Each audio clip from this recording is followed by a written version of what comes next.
Greetings, people of the world. Today I will be talking about some things that you can do to help you on your art journey and what has worked for me. And these tips can be applied for both digital and traditional drawing. And in the background, you will see me drawing a scene from Avatar: The Last Airbender of Aang and Zuko.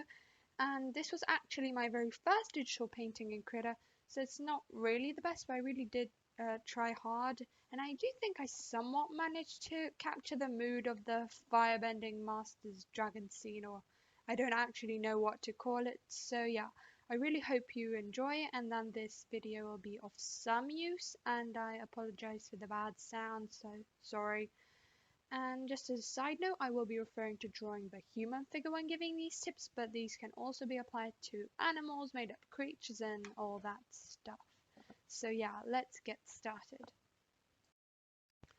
Okay, so tip number one is to study anatomy and know what you are drawing. So study photos of the skull and skeletons of animals and humans, and look at diagrams of how different muscles are attached to the bones and how they contract depending on what pose your character is in.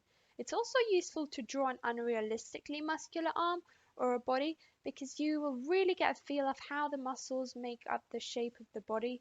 Of course, if you're drawing someone not as muscular or wearing a lot of clothes, you won't really be able to see the muscles or need to draw each one, but knowing what is going on can really be useful and make your poses seem more anatomically correct and dynamic, even if you have a more cartoony style. There are multiple videos on YouTube that go through individual parts of the body, like how to draw eyes or how to draw a specific animal and explain its anatomic structure. You can also buy full-on courses explaining anatomy very well, which are really good, and I'll have them linked down below in the description. So in other words, study anatomy and you have no regrets, hopefully. And check out the courses down below. Okay, on to tip number two, which is using construction lines because they are really helpful. So please don't just start drawing the outline of the face and then the eyes somewhere in there. Just start with a basic shape, which is usually a circle, but it could be a rectangle, square, triangle, etc., depending on who you want to draw. There are loads of lines you can draw that will help you draw the perfectly proportionate human face, like splitting the eye line into 5 as a perfectly proportionate human face is 5 eyes wide, and also like making sure the areas between the eyebrows and the nose line. These can really make the face you're drawing look right, even if you're not drawing a perfectly proportionate human face, but if something looks off, then use construction lines. Okay, and I actually really recommend you use either red or a blue pencil if you're sketching just the rough sketch, and then go over it with a black pen or graphite because that looks really cool. My third tip is to flip your canvas often or have a mirror with you if you are drawing traditionally. It makes your mistakes so much more prominent if you look at the drawing mirrored, and that's why I always have a mirror with me or flip my canvas. Yeah, obviously. I'll put an example on screen where I didn't use a mirror and you can see all the inaccuracies in the flipped image that you might not have been able to spot so well in the original one. Flipping your canvas can make your images a lot more right. If something seems off, but you're just not sure what is off, then just look at it mirrored, and then you'll probably, or hopefully, you will see the mistakes. Okay, so that was just a quick tip, and on to number 4 which is to have a good color scheme. If you are working in black and white, then you don't really need to know this, but yeah, just forget what I'm saying here. If you find any images that you like the color scheme of, then why not use those colors in your own pictures? So here are some pictures which I really like the color scheme of, and as you can see, they're pastely and pinky and bluey, and I just really like them. You could also get a picture with nice colors and try putting different filters on them to see if you can change the mood and if you can make it even more to your liking. In this picture of Aang and Zuko, of course, I didn't pick the colors myself, but I really like the background colors with its oranges, pinks, and purples, and so might use them in a future drawing. So come on, guys, get inspired. Yay? No? Okay, sorry. So number 5, That is to actually enjoy the style you are drawing in, and this is so important. Make amendments if there are parts of your style that you don't enjoy or find particularly difficult to draw.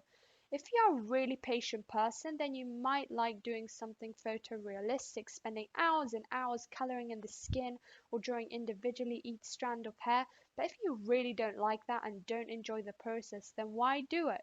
You could just have a more cartoony skull with a solid block of color for the hair and perhaps just a few lines for highlights. You could even cell shade.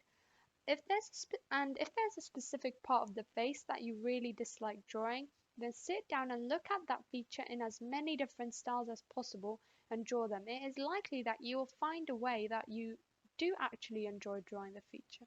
However, if you want to draw the feature, for example, hands, but you find it really difficult in nearly every style because, well, hands are hands, and in every style they still need to look like hands.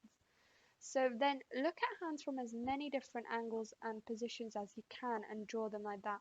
You will spot patterns if you do this regularly and often and start to get familiar with the ways the fingers bend and the form of the hands. You should try to break it down into simpler shape or look closely at the bone structure and anatomy of hands. Also, you should look at your own hands so you get more familiar with the form and all the movements. My sixth tip is making sure that the subject matter you are drawing is the right one for you. If you are a complete beginner to all things art, then definitely don't start with drawing people.